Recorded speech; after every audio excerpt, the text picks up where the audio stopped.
Good evening বন্ধুরা। তো আজকে একটা স্ন্যাক্স রেসিপি তোমাদের সঙ্গে শেয়ার করলাম। তো স্ন্যাক্সটা আমি করেছিলাম আজকে ঝাল পুলি, ঝাল ও মিষ্টি পুলি।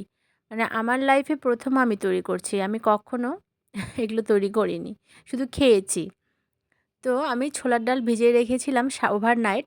তো বিকেলবেলা আমি ছোলার ডালটাকে ধুয়ে পরিষ্কার করে নিলাম এবং কড়াতে চাপিয়ে দিলাম। এর মধ্যে আমি পেঁয়াজ, আদা বাটা, রসুন বাটা দিয়েছি, আর দিয়েছি ভাজা জিরের গুঁড়ো, আর একটু তেল দিয়েছি 1 চামচের মতো, আর গোটা গরম মশলা দিয়ে দিলাম, দুই একটা লবঙ্গ, দারচিনি, একটা ছোটো এলাচ আর তেজপাতা।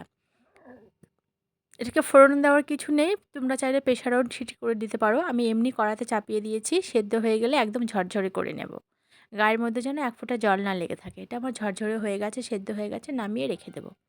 এদিকে আমি একটা ডো বানিয়ে নেব চালের আটা দিয়ে। এটা চালের গুঁড়ো, শুকনো চালের গুঁড়ো, 1 বাটি জল, 1 বাটি চাল, সমান সমান নিতে হবে। একটু লবণ দিয়ে দেবো হলুদ আর লঙ্কার গুঁড়ো, শুকনো লঙ্কার গুঁড়ো। যেহেতু পুলিটা ঝাল ঝাল করব, সেজন্য লঙ্কার গুঁড়োটা পরিমাণ মতো তোমরা দেবে, যেমন খাবে তেমনি। এই পুলিটা ঝাল খেতে ভালো।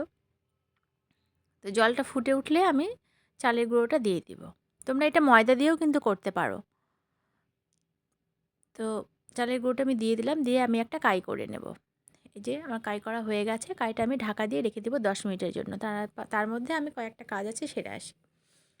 তো আমার এই রান্নাঘরের না লাইটটা মানে খুব আলোটা কম, ভালো মতো মানে খুব একটা পরিষ্কার কিন্তু দেখা যায় না, দেখবে। সেজন্য জিনিসগুলো আমার খুব একটা মানে অন্যান্য ভিডিওর মতো বড় মানে খুব দেখায় না। রাত্রেরটা তো আরও কম আলো দেখা যায়। তো যাই হোক, আমি এরকম লেচি কেটে ওগুলোর মধ্যে থেকে, আমার সময় হাতে খুবই কম, আমার মেয়ের আজকে পারফরমেন্স আছে, সেখানে যাব। তো 1 ঘন্টার মধ্যে আমাকে সব কাজ করতে হবে। আমি যত তাড়াতাড়ি সম্ভব মানে করার চেষ্টা করছি, সেই জন্য হাতে সময় খুবই কম, ঝটপট করে নিচ্ছি। এভাবে গ্লাস দিয়ে রুটি করে গ্লাস দিয়ে কেটে নিচ্ছি। রুটিটা দেখালাম একটু মোটা টাইপের হবে। আর হাত দিয়ে আমি কোনো ডিজাইন করব না, তোমরা নিজের ইচ্ছে মতো ডিজাইন করে নেবে। আমি ফটাফট শুধু করে নেব, কারণ আমাকে ওখানে ঢুকতে হবে। 1 ঘন্টা আমার হাতে টাইম আছে। 1 ঘন্টার মধ্যে করা, ভাজা, আবার নিজে রেডি হওয়া, বাচ্চাকে রেডি করা। তো সেই জন্য ফটাফট করে আমি করে নিয়েছি। একদিকে তেল চাপিয়ে দিয়েছি। তো এভাবে তেলটা পুরো আগে মানে পুরো হিট করে নিয়েছি, তারপরে কমিয়ে দিয়ে পুলিগুলোকে মানে একটু সময় ধরে কিন্তু ভাজতে হবে, তবে এটা খাস্তা মচমচে হবে। তাড়াহুড়ো করলে কিন্তু হবে না। তো এই ছিল আজকের আমার রেসিপি, তোমরা এনজয় করো।